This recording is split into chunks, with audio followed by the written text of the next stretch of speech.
Ling Feng and his decimated Special Forces unit trudged back to Shujia town under a brilliant full moon, the cold light mocking their humiliation. Having never suffered such defeat since joining the army, they ate a sparse meal in oppressive silence, their half-century-old weapons useless against Zhang Yi's impregnable fortress.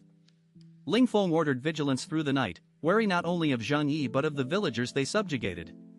Liang Yu returned to her snow hut to find her bed shifted. Beneath the frame she discovered a dark gold storage chip and a silver SIM card, left by Zhang Yi, who had known her room's location. Recognizing the chip required a computer interface and the SIM enabled encrypted calls beyond Shishan base monitoring, she pocketed both, planning to retrieve her hidden phone across the river later. Morning revealed the true cost of yesterday's probe. Only a dozen Special Forces members remained at breakfast. Ling Feng coldly commanded Su Dongtang to assemble 100 villagers for a march to the river's far side. The villagers, starving and broken after a month of occupation, panicked but lacked the courage to resist. Su Dongtang obeyed with trembling helplessness, while Ling Feng whispered specific names to include among the 100. Liang Yu watched silently, puzzled by the tactic, but certain Ling Feng schemed beyond her awareness. The villagers' pale faces and stiff movements betrayed their terror as they were herded toward the shelter's hidden entrance. Inside the shelter, a stark contrast unfolded. Zhang Yi dragged Fatty Su into a gaming session, the ice-type superhuman marveling at the protagonist's relaxed routine amid supposed siege. Surrounded by thousands of game cartridges and a PS15, Fatty Su regretted his near-missed affection for Su Lily, realizing the shelter's luxury far outweighed his heartbreak. Zhou Kor interrupted from the monitor station, voice tight with fear. A group of zombies crawled slowly toward them from the south. Zhang Yi zoomed the feed, revealing not undead but hundreds of pale, trembling humans moving in eerie unison. Fatty Su recognized them instantly as Shujia town villagers, his face draining as he grasped the implication. Zhang Yi scanned the perimeter for Ling Feng's team but found only empty terrain. The Special Forces had vanished into concealment. No warning had come from Liang Yu, leaving the situation opaque. The villagers' slow, shuffling advance, clearing no mines, triggering no traps, suggested a deliberate probe or human shield tactic. Zhang Yi's composure held. He patted Fatty Su's shoulder and ordered him along to investigate.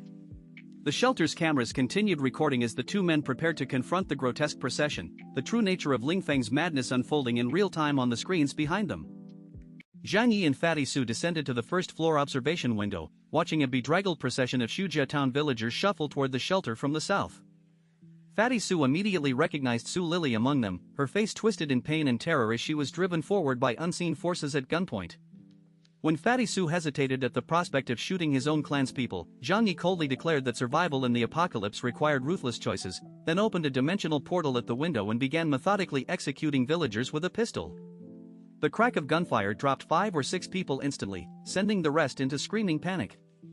Relatives recognized Fatty Su through the glass, screaming pleas and curses. Fourth aunts, childhood acquaintances, Su Lily herself begging him to save her and offering marriage, but Zhang Yi maintained his firing rhythm, puzzled by the villagers' suicidal approach until a fallen corpse revealed explosives strapped beneath their clothing.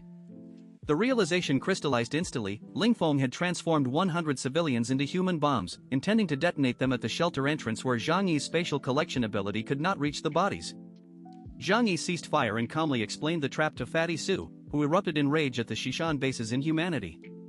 Handing his trembling subordinate a pistol, Zhang Yi ordered him to finish the job since the villagers were dead regardless. Fatty Su's initial reluctance shattered as he pulled the trigger, killing a condescending second aunt who had mocked his family for years. Instead of guilt, he felt a surge of liberation. The decades of village contempt and jealousy finally answered with absolute power over his tormentors' lives. Laughing softly, he emptied the magazine into the crowd with increasing speed and precision. Zhang Yi supplied fresh magazines and eventually an assault rifle, coaching Fatty Su on recoil control as the fat man braced the weapon on the windowsill and continued the slaughter. Behind the villagers, Ling Feng and his remaining special forces, including Shi Daon, Zhang Xueron, and academician Wu, watched their plan collapse. Ling Feng raged at Zhang Yi's brutality, executing a fleeing villager himself while justifying his own massacre as a necessary mission sacrifice. Liang Yu stood silently beside him, her disgust unspoken but palpable. The villagers caught between two fires died in droves, their bodies piling up short of the shelter perimeter, the explosives on their chests rendered useless by the very people they were sent to destroy. The chapter opens with the grim aftermath of the human bomb assault as Fatty Su methodically executes all 100 villagers strapped with explosives, a group that includes Su Lily, the woman he once desperately loved. Staring at her corpse, he feels only a strange calm and self-mockery regarding his past infatuation, finishing off the wounded survivors one by one with poor marksmanship and apologizing to Zhang Yi for wasting ammunition. Zhang Yi dismisses the concern, noting bullets are easily manufactured by Lu Karen using dimensional materials. Watching from the rear, Ling Feng erupts in silent fury. His final gambit has failed, half the Xishan base special forces are dead, and Commander Chen Xinyan will not reinforce him.